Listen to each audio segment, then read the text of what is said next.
suis le professeur Jérôme Honorat, je suis professeur de neurologie à Lyon et je travaille plus spécifiquement sur les maladies neurologiques auto-immunes médiées par les auto-anticorps.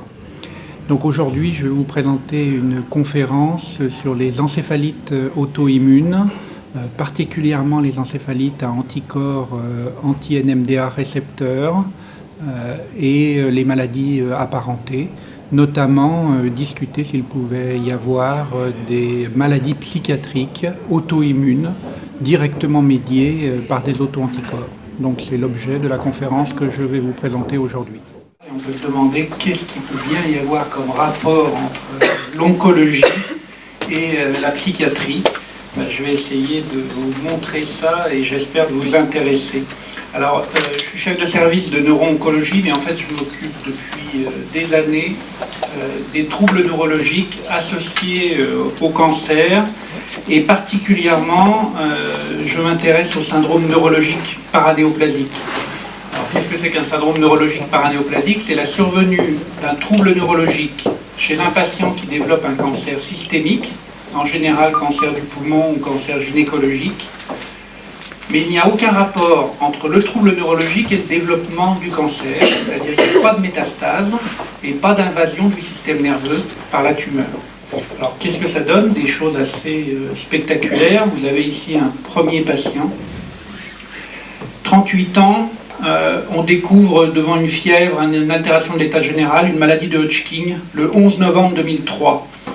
Le 13 novembre, il a une dysarthrie. Le 14, une ataxie cérébelleuse. Le 24, il est gravataire. On commence la chimiothérapie et on le voit ici un an après, vous le voyez, avec un grand syndrome cérébelleux. Et on me demande quel est le rapport entre le syndrome cérébelleux et la maladie de Hodgkin.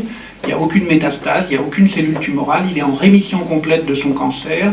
Et en fait, on s'aperçoit qu'il a fait une maladie dysimmunitaire. On va mettre en évidence un auto-anticorps qui circulait et qui en fait a détruit les cellules de Purkinje du cervelet et provoqué ce syndrome cérébelleux. Ce patient a récupéré, est toujours en rémission, je le suis régulièrement en consultation, il a repris son travail, mais il reste cérébelleux après la pathologie.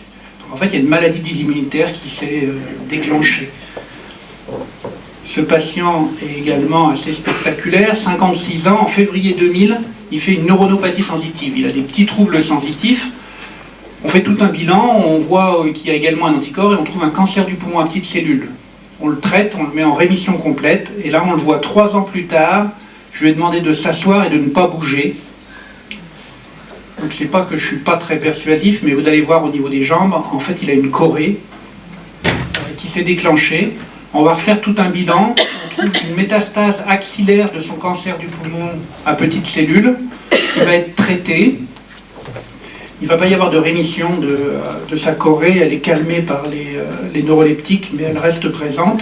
Par contre, il est toujours vivant, je le suis toujours en consultation, plus de 10 ans après un cancer du poumon métastatique, traité par radio-chimiothérapie, ce qui est quand même assez étonnant. On ne sait pas pourquoi les cancers sont maintenus par cette réaction immunitaire. Donc ça fait une vingtaine d'années que je m'intéresse à ces syndromes. On a mis en évidence un certain nombre d'auto-anticorps qui sont spécifiques de ces affections, qui nous permettent de faire le diagnostic de cancer. Il y a manifestement une relation auto-immune entre la présence du cancer et le trouble neurologique, parce qu'il y a des auto-anticorps spécifiques qui sont retrouvés. Quand malheureusement les patients décèdent et qu'on fait une autopsie, on voit une infiltration lymphocytaire au sein du parenchyme cérébral et de temps en temps une mort neuronale, on va voir, ça dépend du type d'anticorps, mais rien d'autre. Et le LCR est inflammatoire. Donc manifestement, c'est le système immunitaire qui est responsable de cette pathologie. Cette réaction immunitaire est déclenchée par la présence de la tumeur, donc manifestement il y a un antigène qui est exprimé de façon anormale et une immunisation qui est anormale, mais le mécanisme exact, on ne le connaît pas bien, on commence à l'appréhender, on va le voir après.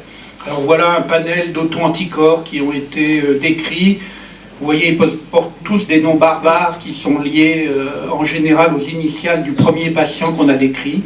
C'est associé à des troubles neurologiques assez spécifiques. OIGRECO, par exemple, c'est uniquement des femmes avec des ataxies cérébelleuses, cancer gynécologique. Et vous voyez la spécificité associée au cancer pour un certain nombre de ces anticorps qui est extrêmement élevé. Et les photos, c'est le pattern en immunohistochimie indirecte. C'est-à-dire quand on fait réagir les sérums des patients contre du cerveau de rat, on voit ce marquage. Ici, on est dans le cervelet. Vous voyez l'anti-HU, ça reconnaît tous les neurones du système nerveux. L'anti-YO, que les cellules de Purkinje du cervelet. Et puis CV2, c'est des oligodendrocytes. TR, c'est les cellules de Purkinje, un marqueur synaptique, etc. Donc ça nous sert de biomarqueur.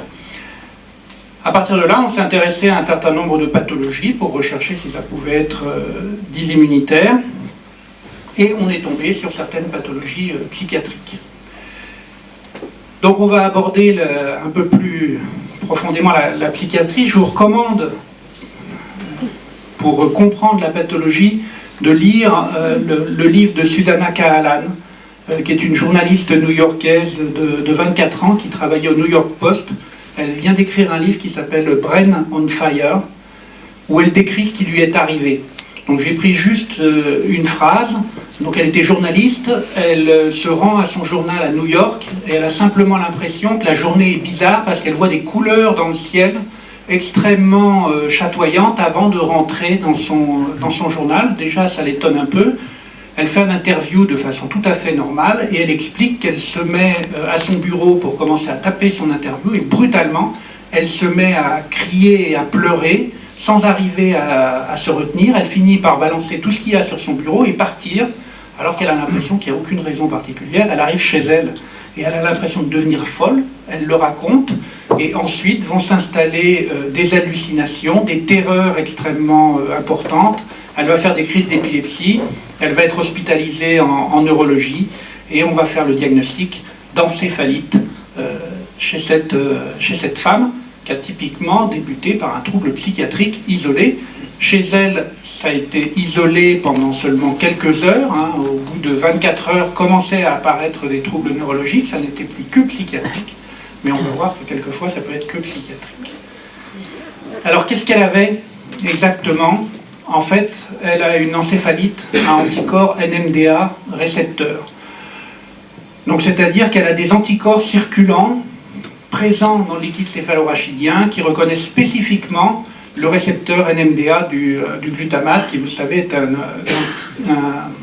récepteur extrêmement exprimé dans l'organisme, dans le système nerveux.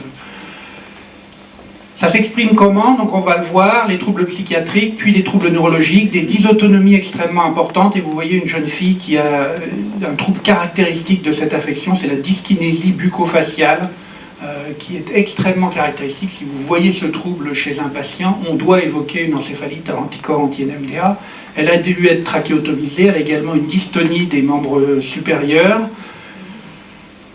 L'IRM n'est jamais très spécifique, on peut voir des hypersignaux flares au niveau des hippocampes, on les voit ici, mais c'est que quelques patients, je pense que c'est moins de 20%, quelquefois vous avez des hypersignaux non spécifiques.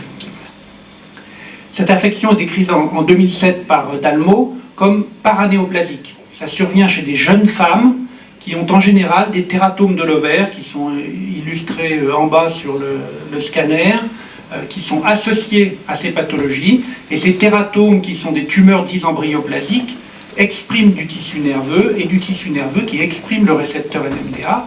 Donc on a une relation claire avec l'immunisation contre le tératome, la production des anticorps et la réaction au niveau cérébral. Je ne vous ai pas dit, les syndromes paranéoplasiques, c'est une collection de timbres. Ça fait 20 ans que je travaille dessus.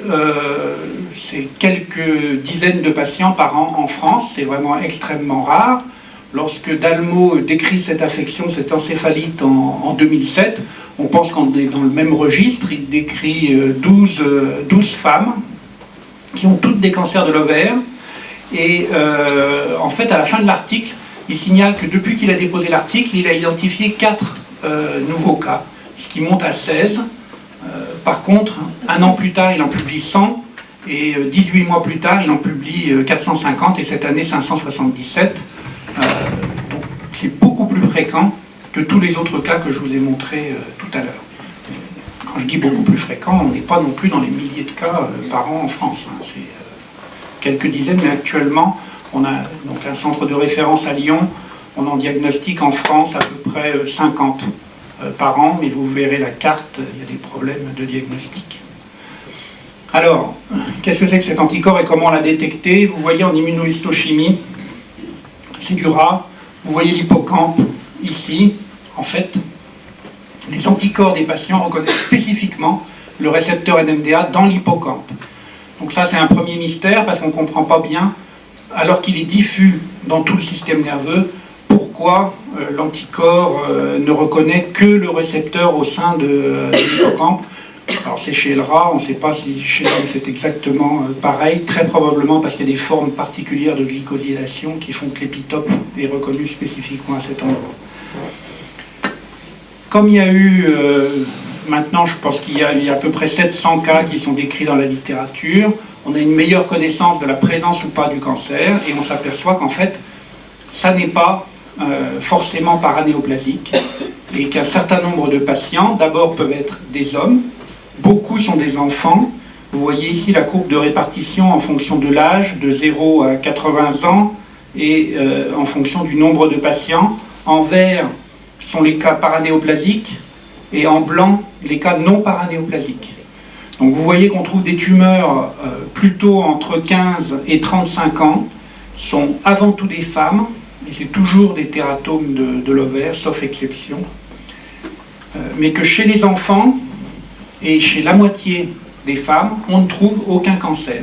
Donc on ne sait pas ce qui déclenche cette affection. Par contre, ça a permis de préciser la clinique, qui est assez stéréotypée. Ce sont des gens qui font des prodromes infectieux non spécifiques, qui peuvent être des céphalées, des rhinorrhées, des troubles digestifs, 15 jours auparavant, et brutalement s'installe un trouble psychiatrique. Dans cette série de 100 patients, 77%, le premier motif de consultation, c'est bouffée délirante aiguë. Ça dure quelques heures ou quelques jours, puis se surajoutent des troubles neurologiques, des dyskinésies bucco-faciales, des mouvements anormaux,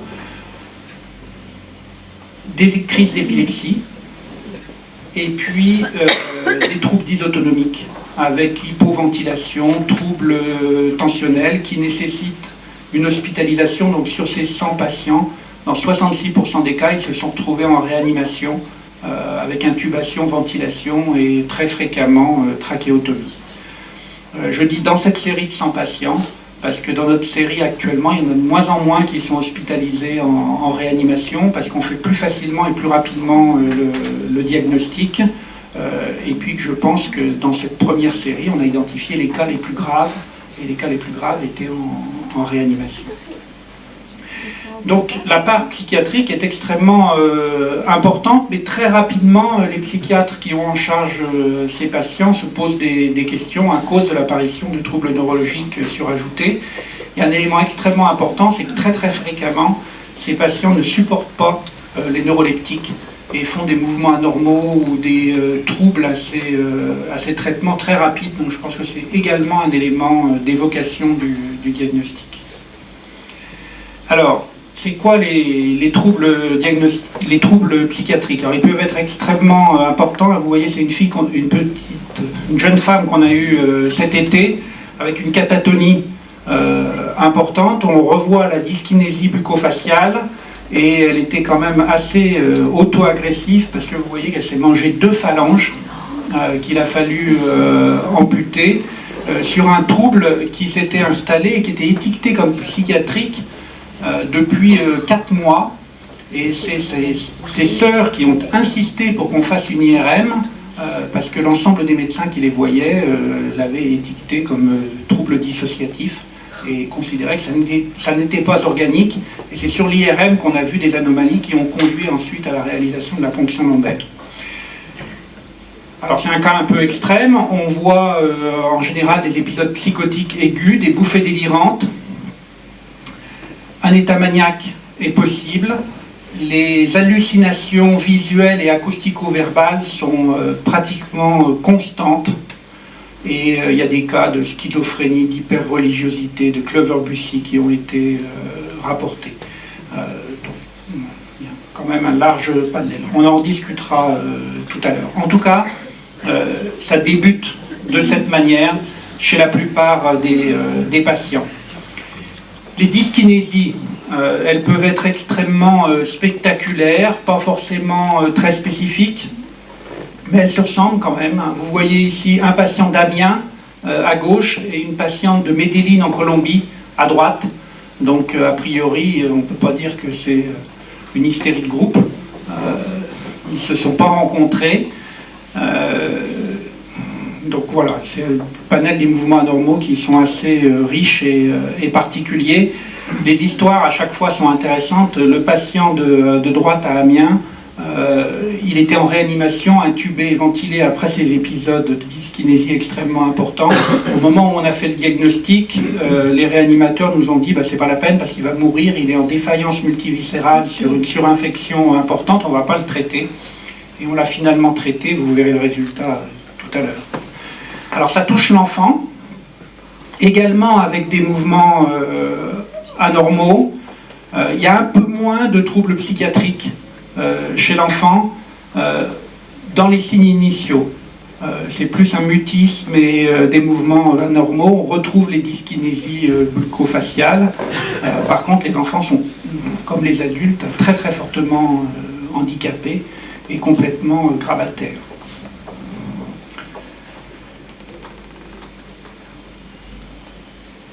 Alors, la particularité, c'est que si on traite, ils guérissent. Vous voyez la petite fille que je viens de vous montrer avec la dyskinésie bucco-faciale, 2 ans après, qui a complètement récupéré, elle a repris l'école normalement. Et vous voyez en haut la patiente que je vous montrais tout à l'heure avec la dyskinésie bucco-faciale, on ne peut pas reconnaître 5 ans après, elle a totalement récupéré avec un traitement immunomodulateur. Donc c'est quand même une pathologie très particulière qui montre qu'il n'y a pas de destruction neuronale, c'est un blocage du fonctionnement qui peut durer, on va le voir, longtemps, mais les patients sont susceptibles de récupérer complètement à partir du moment où on les traite. Voilà les 2 autres, vous voyez le patient d'Amiens, alors que les réanimateurs nous disaient qu'il ne fallait pas les traiter, ils ont finalement fait des vénoglobulines et il a complètement récupéré, il a repris une vie strictement normale, avec les traitements immunomodulateurs. Par contre, vous voyez que c'est très très long. C'est une courbe de Kaplan-Meier inversée sur tous nos patients. Et vous avez ici la guérison et ici l'amélioration clinique. On est sur 12 mois. Et vous voyez que 50% d'amélioration clinique, c'est 3 mois. Et 50% de guérison, c'est 6 mois. Donc il faut vraiment du temps pour que les patients récupèrent, ce qui augmente encore les difficultés diagnostiques si on n'y a pas pensé. C'est-à-dire que les patients, rapidement, sont susceptibles on peut avoir l'impression qu'ils se chronicisent, et en fait, c'est qu'on n'a pas fait correctement le diagnostic. Alors, on a appris énormément à partir de ces encéphalites à anticorps anti-NMDA. La première chose, c'est qu'on partait de concepts de syndrome paranéoplasique, et ça n'est pas paranéoplasique, puisque la majorité des cas, on ne retrouve pas de cancer associé. Donc on a 2 catégories, des patients pour lesquels c'est le cancer qui va provoquer l'atteinte immunitaire, et puis un autre groupe de patients pour lequel il y a autre chose qui est actuellement non identifiée, qui est responsable de cette pathologie. La deuxième chose qu'on a appris, c'est que ça pouvait toucher l'ensemble de la population. Il y a une très grande prédominance de femmes entre 15 et 35 ans, mais ça peut toucher les enfants, et à ce moment-là, ça n'est pas paranéoplasique, et ça peut toucher également les hommes. On est en train de terminer un travail que je ne présente pas ici, qui montre qu'en fait, la symptomatologie clinique est un peu différente entre les femmes et les hommes. Les hommes commencent plus par des crises d'épilepsie et vont développer des troubles psychiatriques 15 jours à peu près après les crises d'épilepsie, alors que les femmes commencent par les troubles psychiatriques et ne débutent les crises d'épilepsie que quelques jours après l'installation des troubles. Le troisième élément, c'est que ça s'améliore avec le traitement immunomodulateur, vénoglobuline, plasmaphéreses, corticoïdes et rituximab, et que c'est corrélé à une baisse des taux d'auto-anticorps qui sont identifiés dans le liquide céphalorachidien. Donc ça laisse supposer que l'auto-anticorps pourrait être directement responsable de la pathologie. Alors quelle est la fréquence de ces cas? C'est relativement fréquent. Donc on est dans les maladies rares, mais c'est distribué. Là, c'est la répartition en France des 100 premiers cas qu'on a identifiés entre mai 2007 et mai 2012. Donc vous voyez comment est-ce qu'ils sont répartis. Je pense qu'il n'y a absolument pas de bassin où il y a plus de cas qu'ailleurs. Il y a simplement des endroits où on fait le diagnostic et des endroits où on ne fait pas le diagnostic. À la suite de ce diagnostic, eh bien, l'équipe de Joseph Dalmau, qui travaille à Philadelphie, a commencé à regarder tous les récepteurs synaptiques pour savoir s'il n'existait pas des encéphalites associées. Et très régulièrement sont décrits de nouveaux cas d'encéphalite associés à des protéines synaptiques. Donc vous voyez l'anti-NMDA qui est ici, plus de 600 cas, 60% de paranéoplasique, alors le chiffre est à réviser, il est bien inférieur maintenant. Après l'AMPA récepteur, 12 cas décrits pour l'instant dans la littérature, donc on est vraiment dans les raretés. Là, 70% sont paranéoplasiques et c'est plutôt cancer du poumon et thymome malin. GABA-B récepteur, 17 cas décrits. 2 protéines synaptiques qui s'appellent LGI1 et CASPR2, qui étaient regroupées auparavant sous le terme d'anticanopotassique, qui là aussi sont assez fréquents, les LGI1 notamment. C'est surtout des tableaux d'encéphalite limbique pure, donc des atteintes hippocampiques, avec troubles de mémoire extrêmement importants. On va rediscuter après par rapport à la psychiatrie. Des anticorps anti-récepteurs à la glycine, des anticorps contre les récepteurs métabotropiques au glutamate, GLUR1 et GLUR5, et puis des antiglutamates décarboxylase. Donc tout un panel qui reste encore à décortiquer pour arriver à comprendre quelle est la physiopathologie et quel est le mode d'action de ces anticorps. L'élément qu'on a appris, c'est sur la physiopathologie. Qu'est-ce qui se passe exactement? Les patients sont immunisés, ils ont un biomarqueur qui est l'anticorps contre le récepteur NMDA. Est-ce que ces anticorps ou est-ce que l'immunité est responsable de la pathologie? Alors que la réponse immune soit responsable de la pathologie, on en est certain, puisque les autopsies ou les biopsies montrent une inflammation intraparenchymateuse extrêmement importante. Vous avez ici des amas de lymphocytes B, CD20 périveineux extrêmement importants dans le parenchyme cérébral. C'est une biopsie d'une jeune patiente qui avait une encéphalite. Vous voyez qu'il y a des cellules TCD3 qui sont partout dans le parenchyme. Et ça, c'est tout à fait particulier par rapport à cette affection. Pour les syndromes paranéoplasiques dont je vous parlais tout à l'heure, quand on fait une analyse sur l'autopsie des lymphocytes, en fait, on voit essentiellement des lymphocytes T et non pas des lymphocytes B. Donc le fait que chez ces patients qui ont des encéphalites à anticorps anti-NMDA, il y ait des amas de lymphocytes B, laisse suggérer que la production d'auto-anticorps, elle est locale dans le parenchyme, et on comprend un peu mieux comment l'anticorps peut avoir accès à la synapse et aller jouer un rôle à ce niveau-là. L'autre élément extrêmement important, c'est qu'en fait, tous les signes cliniques que je vous ai décrits, les troubles psychiatriques, les crises d'épilepsie, la dysautonomie, on observe exactement la même chose à partir du moment où on bloque pharmacologiquement le récepteur NMDA, notamment en utilisant la kétamine. Donc ça laisse suggérer que l'auto-anticorps pourrait être directement responsable de la pathologie, rentrer dans la synapse et aller bloquer le fonctionnement du récepteur.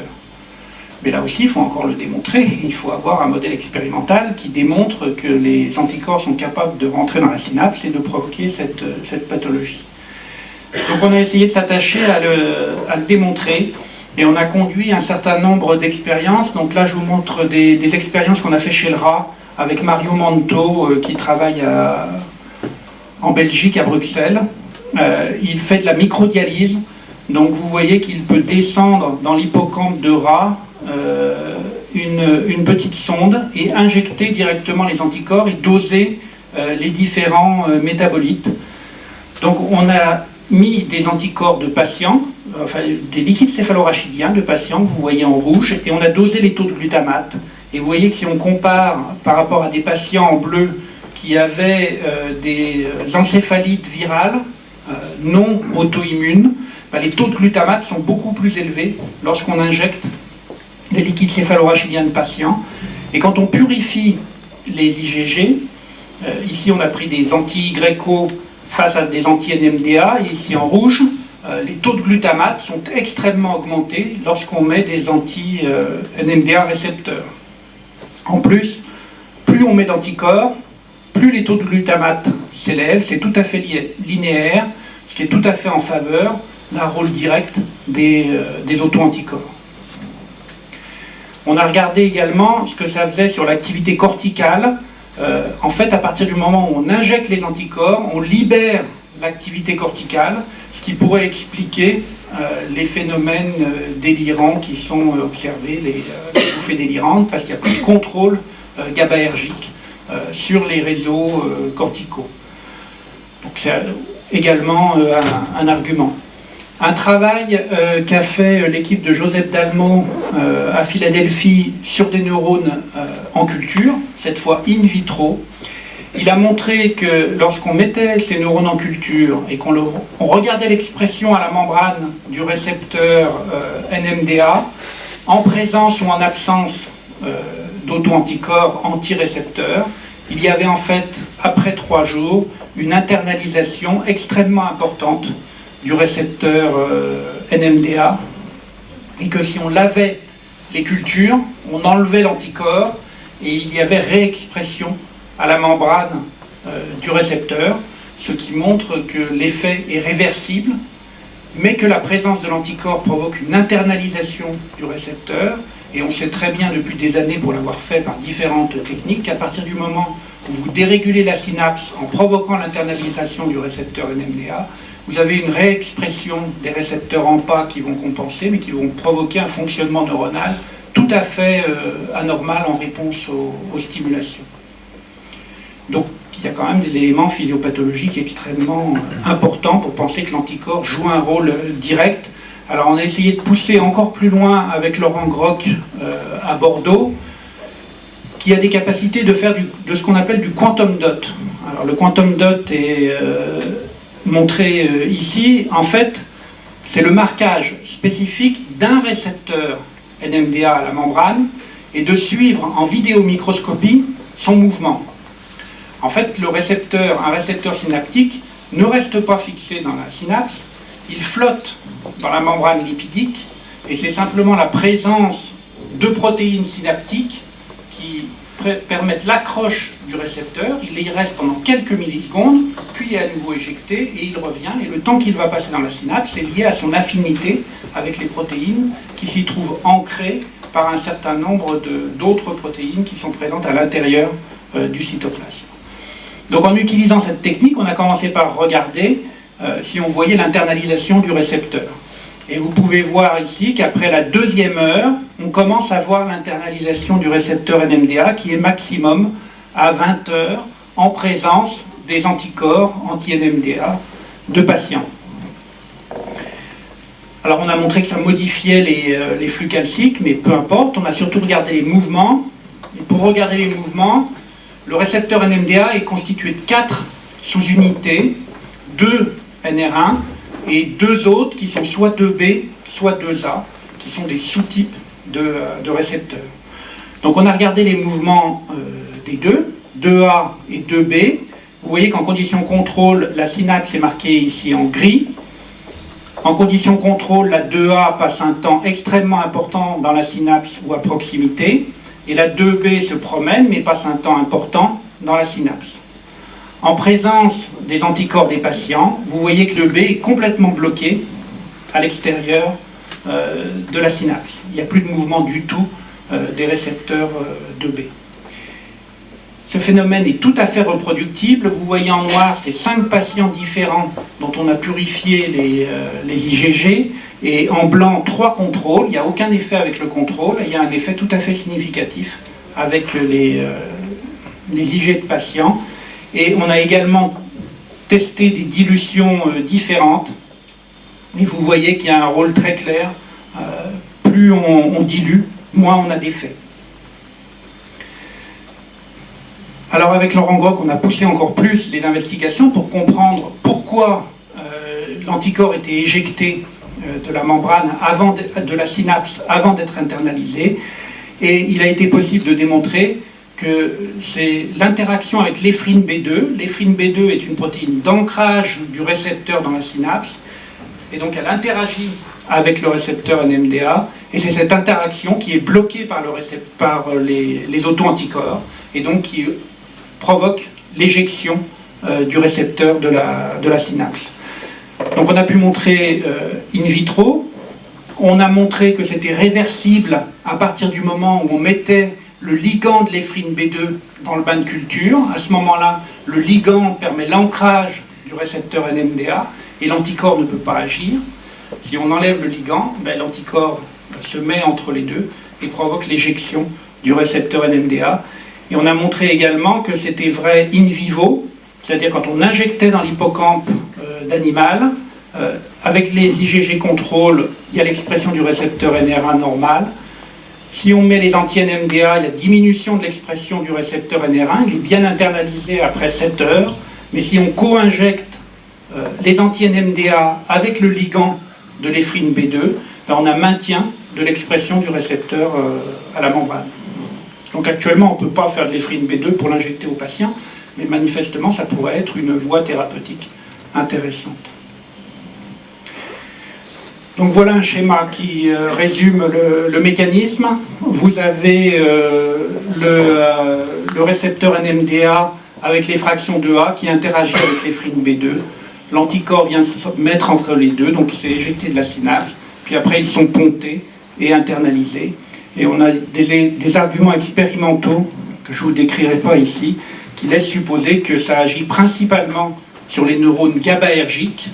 Donc du coup les neurones GABAergiques sont bloqués, n'exercent plus eux-mêmes leur blocage sur les neurones glutamatergiques, et ça libère toute l'activité corticale. Alors on va revenir à la psychiatrie, là on est revenu sur de la mécanistique, mais qu'est-ce que ça peut apprendre sur la psychiatrie, ces encéphalites? Je reviens avec ma patiente qu'on a eue cet été, pas pour reparler de ses doigts, mais pour vous dire que les troubles psychiatriques, on l'a vu, sont extrêmement fréquents, ils sont polymorphes, de différents types, mais surtout, il existe des formes psychiatriques isolées, dans lesquelles il n'y a absolument pas de troubles neurologiques associés. C'est très peu. Sur l'ensemble des encéphalites décrits, c'est moins de 4%.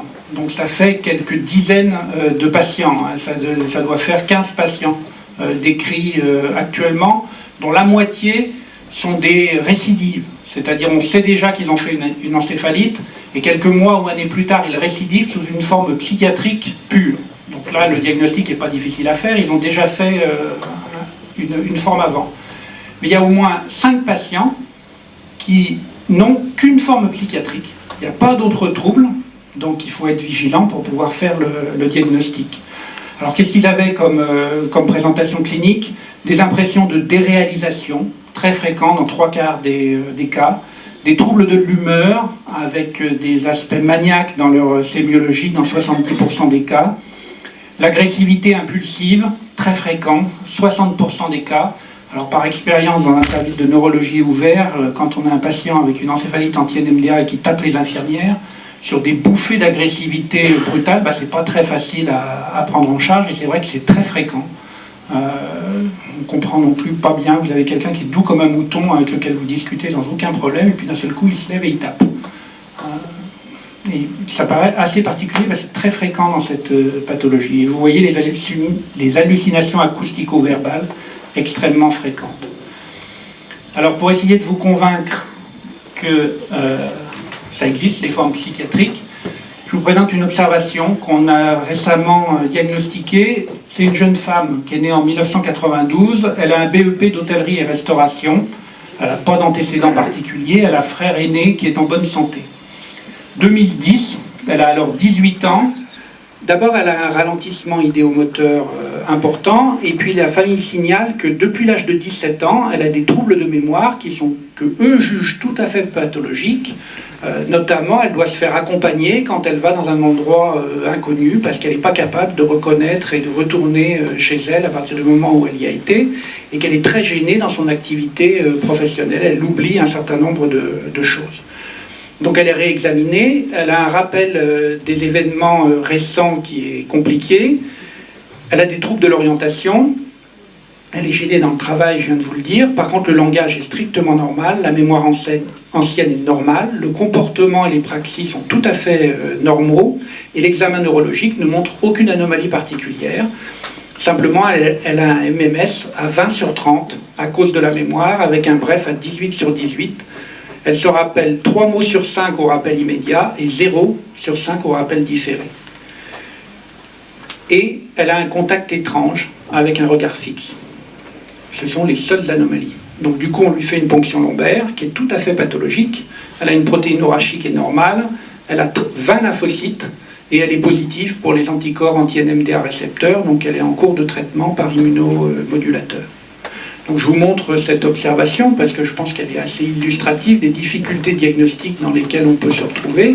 Et on peut raisonnablement penser que depuis l'âge de 17 ans, elle a son encéphalite à anticorps anti-NMDA et que simplement ça n'a pas été diagnostiqué.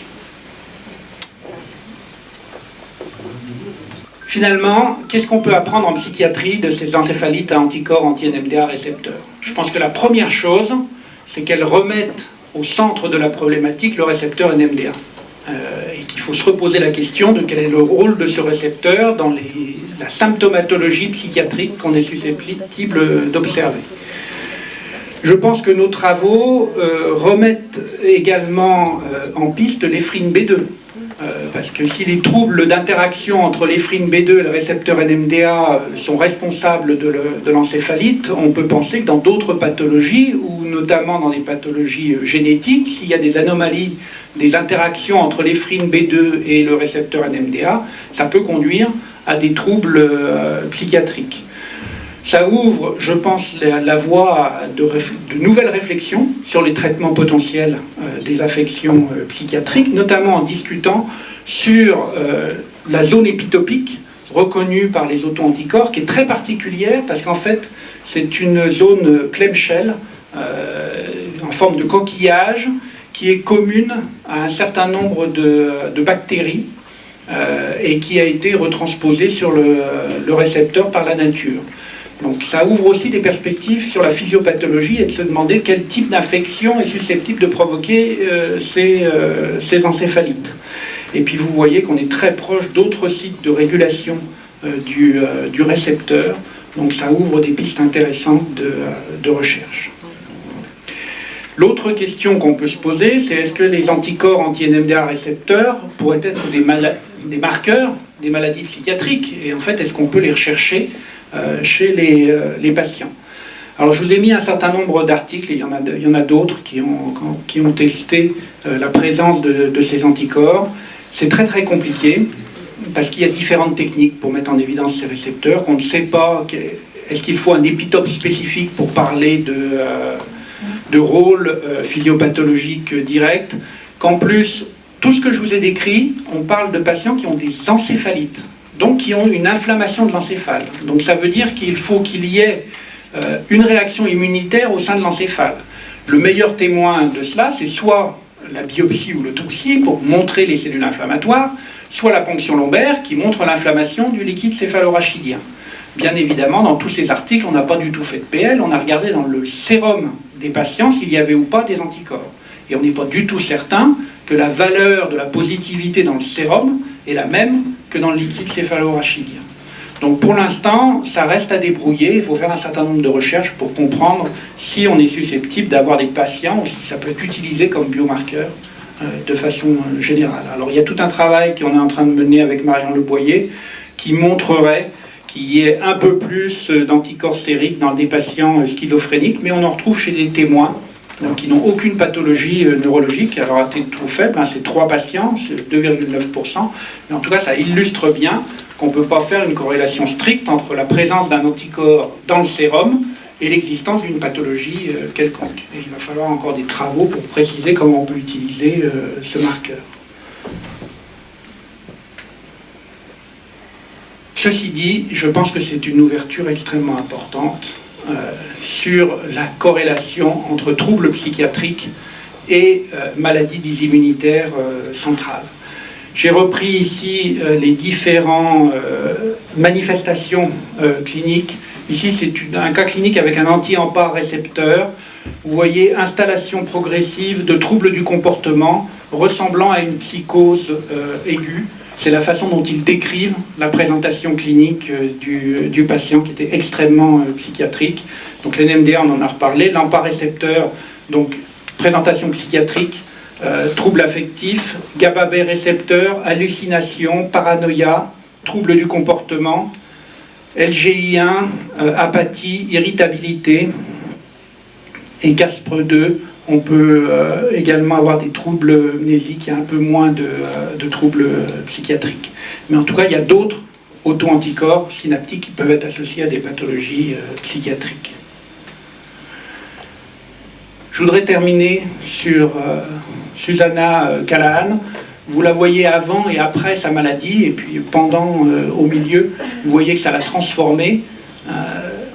Maintenant, elle écrit des livres, elle parle dans la presse, mais je pense qu'il y a quand même un masque. Il lui reste une angoisse extrêmement forte de tout ce qui s'est passé, mais en tout cas, ça a changé sa vie.